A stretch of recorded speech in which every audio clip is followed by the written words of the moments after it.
ಇತಿಹಾಸ ಪ್ರಸಿದ್ಧ ಬಾದಾಮಿ ಸುಕ್ಷೇತ್ರ ಶಕ್ತಿಪೀಠ ಬಾದಾಮಿ ಬನಶಂಕರಿ ದೇವಿ ಜಾತ್ರೆಗೆ ಸಿದ್ಧತೆ.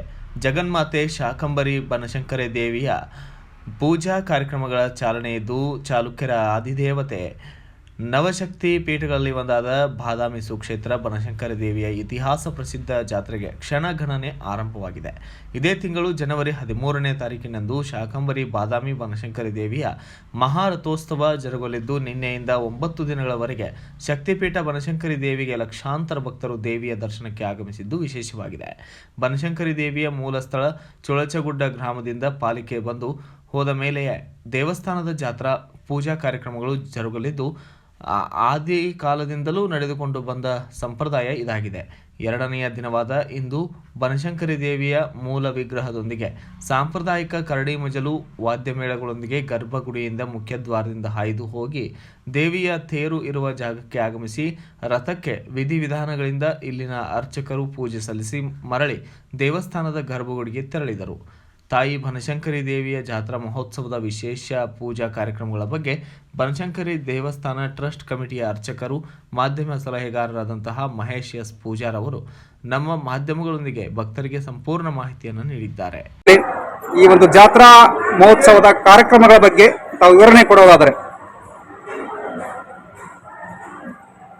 ಶ್ರೀ ಶಾಕಂಬರಿ ಶಕ್ತಿಪೀಠದ ಇತಿಹಾಸವು ಪುರಾಣ ಕಾಲದಿಂದ ಕೂಡ ಬಂದಿದ್ದು ಇರ್ತದೆ. ಈ ಜಾತ್ರೆಯ ಸಂಭ್ರಮ ಅಂದ್ರೆ 100 ವರ್ಷದಿಂದ ಈ ಜಾತ್ರೆಯ ಸಂಭ್ರಮಗಳು ನಡೆದುಕೊಂಡು ಬಂದಿರೋದಾವ ಅಂತ ಹೇಳ್ಬೋದು.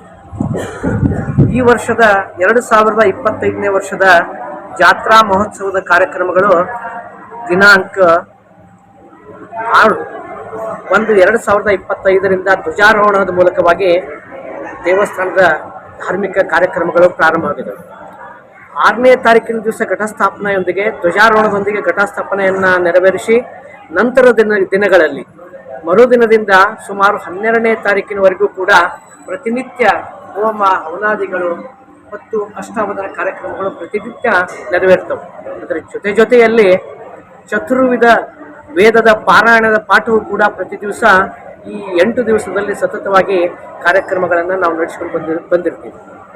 ಮತ್ತು ಈ ರಥೋತ್ಸವದ ದಿನಾಂಕ 25ರಂದು ಮಹಾರಥೋತ್ಸವ ಸಾಯಂಕಾಲ ಸರಿಯಾಗಿ 13ನೇ ತಾರೀಕು 13/1/2025ರಂದು ಸಾಯಂಕಾಲ 5 ಗಂಟೆಗೆ ರಥೋತ್ಸವ ಜರುಗತಕ್ಕಂತೆ. ಮತ್ತು ಈ ನಮ್ಮ ರಥೋತ್ಸವದ ಒಂದು ಪ್ರಾಮುಖ್ಯತೆ ಏನಂತಂದರೆ, ಯಾವುದೇ ಸಮಯದಲ್ಲೂ ಕೂಡ ಈ ಸಾಯಂಕಾಲ 5 ಗಂಟೆನ ಎಂದೂ ನಾವು ಮೀರುವುದಿಲ್ಲ.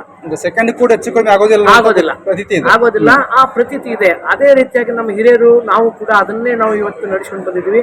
ಹೀಗಾಗಿ 13ನೇ ತಾರೀಕಿನಂದು ಕರೆಕ್ಟಾಗಿ ಸರಿಯಾದ ಸಮಯಕ್ಕೆ 5 ಗಂಟೆಗೆ ಮಹಾರಥೋತ್ಸವ ಜರುಗುತ್ತದೆ.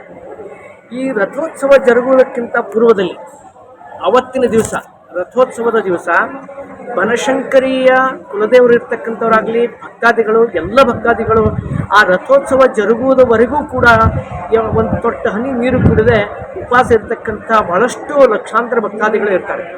ಅದಕ್ಕಾಗಿ ಆ ರಥೋತ್ಸವದ ದಿವಸ ನಾವು ಬೆಳಗ್ಗೆ 8 ಗಂಟೆಯಿಂದ ಸಾಯಂಕಾಲ 4:30 ತನಕನೂ ನಾವು ಸತ್ಯನಾರಾಯಣ ಪ್ರಸಾದವನ್ನು ಬಂದಂಥ ಭಕ್ತಾದಿಗಳು ಎಲ್ಲ ಭಕ್ತಾದಿಗಳಿಗೂ ಕೂಡ ನಾವು ವಿತರಣೆ ಮಾಡ್ತಾ ಇದ್ದೀವಿ. ಯಾಕಂದರೆ ಅವ್ರು ಬೆಳಗಿನಿಂದ ಸಾಯಂಕಾಲ ತನಕ ಉಪವಾಸ ಇರ್ತಾರೆ ಅನ್ನೋ ಒಂದು ಕಾರಣದಿಂದಾಗಿ ಅವರಿಗೆ ಪ್ರಸಾದ ವಿತರಣೆಯನ್ನು ಕೂಡ ನಾವು ಹಮ್ಮಿಕೊಂಡಿದ್ದೀವಿ. ಇನ್ನು ಬಂದಂಥ ಭಕ್ತಾದಿಗಳಿಗೆ ಯಾವುದೇ ತೊಂದರೆ ಆಗದ ಹಾಗೆ ಸರತಿ ಸಾಲಿನ ವ್ಯವಸ್ಥೆಯನ್ನು ಕೂಡ ನಾವು 2 ವರ್ಷದಿಂದ ಮಾಡ್ತಾ ಬಂದಿದ್ದೀವಿ.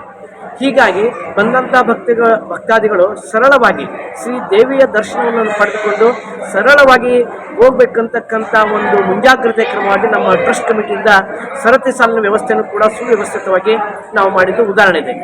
ಅದರ ಜೊತೆಯಲ್ಲಿ ನಾವೇನು ಮಾಡಿದ್ವಿ ಅಂದರೆ, ರಸ್ತೆಗಳ 4 ದಿಕ್ಕಿಗೂ ಕೂಡ ಬಂದಂಥ ಭಕ್ತಾದಿಗಳಿಗೆ ಸ್ನಾನದ ವ್ಯವಸ್ಥೆ ಆಗಲಿ, ನೀರಿನ ವ್ಯವಸ್ಥೆ ಎಲ್ಲವನ್ನೂ ಕೂಡ ನಾವು ಈಗಾಗಲೇ ತಯಾರಿಯನ್ನು ಮಾಡಿದ್ದು ಇದೆ. ಮತ್ತು ಬಂದಂಥ ಭಕ್ತರಿಗೆ ಕುಡಿಯುವ ನೀರಿನ ವ್ಯವಸ್ಥೆ ಆಗಲಿ, ಶೌಚಾಲಯದ ವ್ಯವಸ್ಥೆಯೂ ಕೂಡ ಈ ಸಲ ರಾಷ್ಟ್ರೀಯ ಸ್ವಯಂ ಸೇವಕ ಸಂಘದವರು ಸುಮಾರು ಒಂದು 30 ತಾತ್ಕಾಲಿಕ ಜೊತೆಯಲ್ಲಿ ಬಂದಂಥ ಭಕ್ತಾದಿಗಳಿಗೆ ಟೆಂಟ್ಗಳನ್ನು ನಿರ್ಮಾಣ ಮಾಡಿತ್ತು. ರೂಮ್ಗಳು ಇದಾವೆ. ಆ ರೂಮ್ಗಳು ಕೊರತೆ ಆಗ್ಬೋದು. ಯಾಕಂದರೆ ಜಾತ್ರೆಯಲ್ಲಿ ಸಿಕ್ಕಾಪಟ್ಟೆ ಬಹಳಷ್ಟು ಜನಗಳು ಸೇರೋದ್ರಿಂದ ರೂಮಿನ ಕೊರತೆ ಇರೋದ್ರಿಂದ ನಾವೇನು ಮಾಡಿರ್ತೀವಿ ಅಂದರೆ, ಬಂದಂಥ ಭಕ್ತಾದಿಗಳಿಗೆ ಟೆಂಟ್ಗಳನ್ನು, ತಾತ್ಕಾಲಿಕ ಶೆಡ್ಗಳನ್ನು ನಿರ್ಮಾಣ ಮಾಡಿ ಅಲ್ಲಿಯೂ ಕೂಡ ಅವರಿಗೆ ವ್ಯವಸ್ಥಿತವಾಗಿ ಇಳಿದುಕೊಳ್ಳಲು ನಾವೆಲ್ಲ ವ್ಯವಸ್ಥೆಯನ್ನು ಕಲ್ಪನೆ ಮಾಡಿದ್ದೇವೆ. ರಥೋತ್ಸವದ ನಂತರದ ಕಾರ್ಯಕ್ರಮಗಳೇನಾದರೂ? ರಥೋತ್ಸವ ದಿವಸ ಒಂದು ರಥಾಂಗ ಹೋಮ ಅಂತ ನಾವು ಮಾಡ್ತೀವಿ ಮಧ್ಯಾಹ್ನ. ಅದು ಮುಗಿದ ನಂತರ ರಥೋತ್ಸವ ಆಯ್ತಂದ್ರೆ ನಿಜವಾಗ್ಲೂ ಧಾರ್ಮಿಕ ಕಾರ್ಯಕ್ರಮಗಳು ಮುಗಿದಾಗೆ. ಆದ್ರೆ ರಥೋತ್ಸವದ ಮರುದಿವಸ ನಾವು ಅವಭೃತ ಸ್ನಾನ ಅಂತೇಳಿ ಒಂದು ಕಾರ್ಯಕ್ರಮ ನಾವು ಹಮ್ಮಿಕೊಂಡಿರ್ತೀವಿ. ಆ ಕಾರ್ಯಕ್ರಮ ಆಯ್ತಂದ್ರೆ ನಿಜವಾಗ್ಲೂ ನಮ್ಮ ಧಾರ್ಮಿಕ ಕಾರ್ಯಕ್ರಮಗಳು ಮುಗಿದಾಗೆ. ಈಗ ಶುಕ್ರವಾರ ದಿವಸ ಅಂದರೆ ರಥೋತ್ಸವದ 5ನೇ ದಿವಸ ಕಳಸ ಇಳಿಯೋದು, ಅವತ್ತೊಂದು ಕಾರ್ಯಕ್ರಮ ಮಾಡಿದರೆ ನಮ್ಮ ಜಾತ್ರೆಯ ಮಹೋತ್ಸವದ ಎಲ್ಲ ಕಾರ್ಯಕ್ರಮಗಳು ಮುಕ್ತಾಯಗೊಂಡು ಅಂತ ಹೇಳ್ಬೋದು. ತಮ್ಮ ನಾಮಧೇಯ? ಮಹೇಶ್ ಪೂಜಾರ್, ಅರ್ಚಕರು ಮತ್ತು ನ್ಯಾಸಧಾರಿಗಳು, ಬನಶಂಕರಿ ದೇವಸ್ಥಾನ trust committee. Bureau report Rajesh S Desai, PV5 news Kannada, Bagalkot. Thanks for watching. Read, discuss and debate with editor Dr. Yan Prashant Rao. Wanted reporters in print, digital and visual media for Bharat Vaibhav Daily Newspaper, BV News 5 Channel and BV Fast Web News from all the talukas of Karnataka, Goa and Maharashtra. If interested, send your resume to 9019229369.